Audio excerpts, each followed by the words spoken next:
And here we are, round 3 versus Scramble. Let's see what he's got. We're in the 2-0 bracket, and there's 8 of us undefeateds left. We are on the play because we won the die roll. And this hand is interesting. So, I wonder if you guys would keep it or not. Get rid of this. So my thoughts here, if I just draw like any creature in the first 3 turns, I have a lot of ways to protect it. 3 ways. And turn 1 Hopeful Eidolon is probably not what I want to do. I'd rather bestow it on any creature, so I don't think this hand is very good, but I just had to keep. And he keeps on 7 as well. His Tranquil Cove could be blue-white heroic, blue-white tokens, or blue-white red or blue-white black, you know, kind of control deck. Draw another God's Will, or a God's Willing, so once we draw a creature, it's probably not likely to die, which is good to know. Swamp, so he's got Esper. Alright, another Plains. So now if we just draw a Wingsteed Rider, we're prepared to protect. Alright, he misses his land drop. And discards Read the Bones. What do we draw? Oh, another land, okay.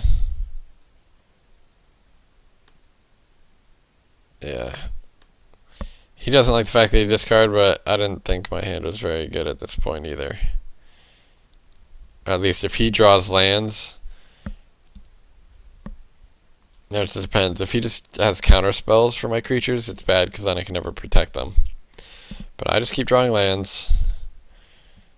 No creatures. Not a creature in sight. But he also doesn't have a land in sight. So I draw a Shieldmate. So I figure here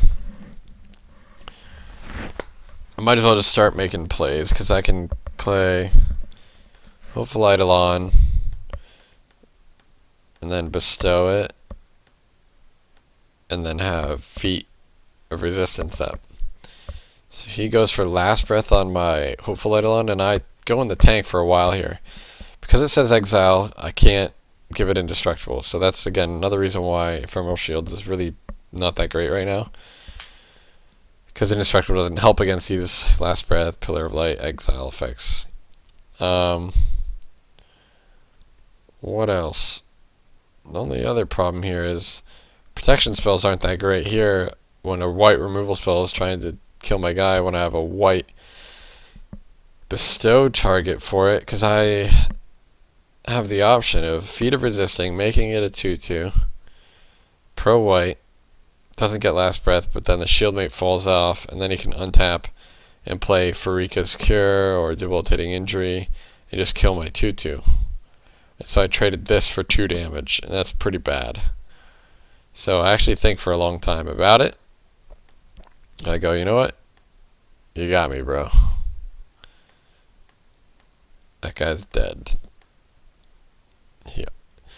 Because he played a spell, he doesn't have to discard this turn. I draw another land, and I'm like, okay. Time to ride this guy to victory. And he cannot draw land and ships another Read the Bones. Wingsteed Rider. Alright, that's game. I have Wingsteed Rider plus 4 ways to make it not die. 3 of them don't even let it get bounced. So he plays Injury because he kind of has to. Alright. So I'm like, alright, I want to play Feat as early as possible, because it's an extra damage, an extra counter. The pro black. Except fall off. Skyguard, well, that's finally just in time. Time to lay the beats. Alright, he draws his 3rd land. Heliod's Pilgrim, okay, that doesn't do anything. He goes and finds Debilitating Injury. And I'm like, well, I can deal with that. So I see if he blocks. I could Feat of Resistance here, but I figure it's completely pointless, so I could have cast Feat on my 1/1 as well in order to deal 3 extra or 2 extra damage, but I figure I have so much power in play already, especially flying power, that he has to be proactive, and then I can just do this. I can just reactively make my guy huge.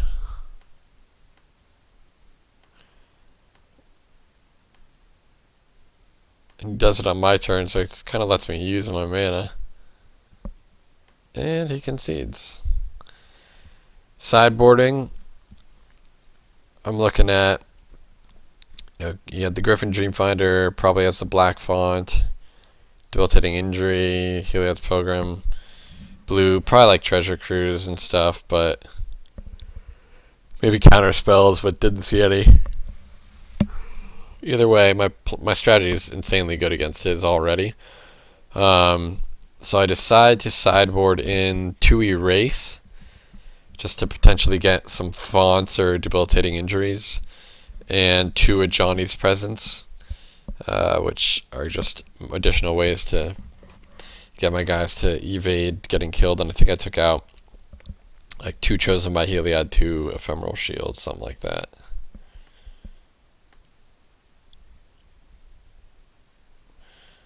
So on to game 2, we're going to be on the draw because he's going to get choice. And I go ahead and keep this hand. It didn't have the God's Willing in it, but I had 3 land, Shieldmate. This is the order in which we play things. Sun Guide, Shieldmate, and then we can protect. You can also, that depends what he's got here. Let's see. So, let's see what he does turn 2. Okay, plays tap land, and I draw land. Alright, so I play land now. Most people just play the Sun Guide right here. I think it's likely that he could just go Swamp Debilitating Injury. So I'm more willing to play around that than play around Nullify, even though if he just like untaps, plays a land, and says go, then I could get nullified, which would be really bad for me. I just think in a 3-color deck, he's probably less likely to run Nullify. So I'm kind of playing into Nullify here, but I'm kind of like, whatever. It resolves, so now I have God's Willing to protect if he tries to go for anything. And he does, so it's kind of classic how it's kind of easy to predict how these things go. So Pro Black, Skyguard's perfect. Play our 4th land. So here, effort to be mana efficient, I go Skyguard Heliod. Since I know he can't kill my guy in response, so I can draw that extra card. Draw and erase. So far, erase looks better. If it would have been almost anything else in our aggro deck. So that's why like you don't want 3 erase in your deck like almost ever against anybody. Because you can't take enough cards out to justify putting these ones in. It just messes up the streamlinedness of your deck. So he takes the opportunity to Freakus Cure my Sun Guide while I'm tapped out, which is annoying, but not a big deal. So here, I take another opportunity to tap out. Just be mana efficient.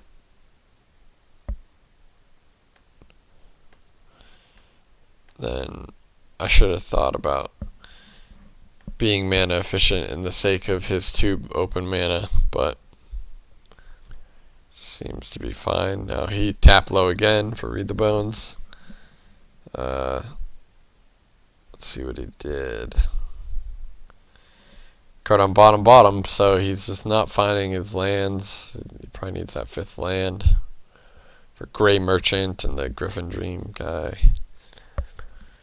But even then, I'm doing alright. So here, I know it'll resolve. He could have an annul, but that's about it. So my play is either Hopeful Eidolon some guy or Chosen by Heliod and see what happens. So I straight up go for this guy. Getting him out of last breath range, and that's pretty good. But his play is injury plus last breath, so I don't have a chance to protect it with Ajani's Presence or Chosen by Heliod. And I don't even get a chance to erase the debilitating injury, so good play by him to not let me untap. So here, I just want to get this guy grown, get an extra damage in. Yep. To see how these Trailblazers are a little weak, especially just with an +0/+2. Chosen by Heliod, like, it's just not that good. Defiant Strike would be just a little bit better.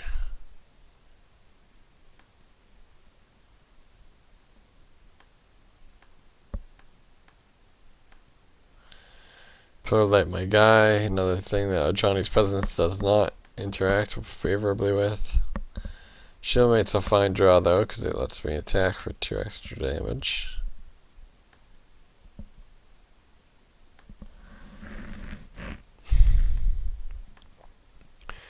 He's already down to 4. Another thing to think about is, like, he's killed a bunch of my guys, but bestow creatures are great because they still keep chipping away. Alright, and he just can't hit a 5th land to ever do 2 spells in 1 turn, which is just unfortunate. So, debilitating injury. I mean, we've got him dead on board right here. He blocks, so we can strive this Ajani's Presence to deal him 6. And that's it. Pretty solid the way the deck played out. This erase was a little bunk, but you know, the matchup is probably a lot tougher if he can hit his land drops and play. I don't even know what he could play. I would assume he should be playing Disciple of Phoenix, Grey Merchant, maybe Benthic Giant.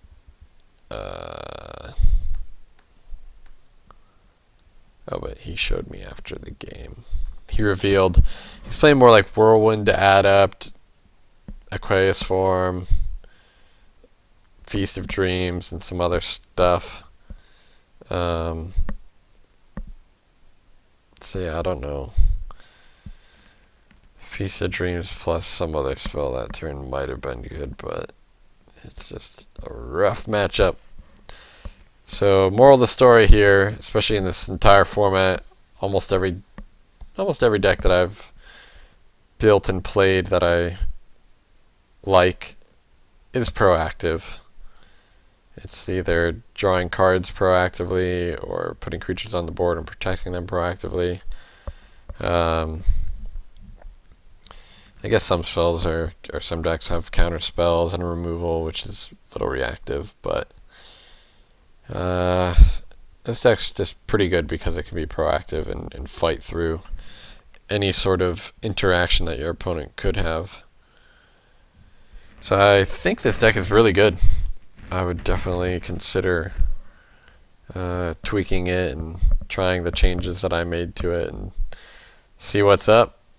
Test it against other decks and see what good matchups are, what bad matchups are. It's not a deck that I'm going to play a ton of for fun because it's just, you know, it's not blue and it doesn't draw cards. And it's not something that I'm going to be like trying to grind games out within the just for fun room, you know. But I imagine this deck will get more popular if people start to see how powerful it is, even without Ethereal Armor. But yeah, there's no real good auras. The good auras are the bestow guys, and at that point you don't need Heliod's Pilgrim. Heliod's Pilgrim just finds like divine favor and like, I don't know, nothing really relevant in just white. So in other decks it could find, even in my red-white deck, I could make it find Hammer Hand. I could make it find Inferno Fist. Still just not good enough. Like, it doesn't, you know, finding Ethereal Armor was all the rage back then. Yes, that's the deck. Mono White Heroic. Thanks for watching, guys.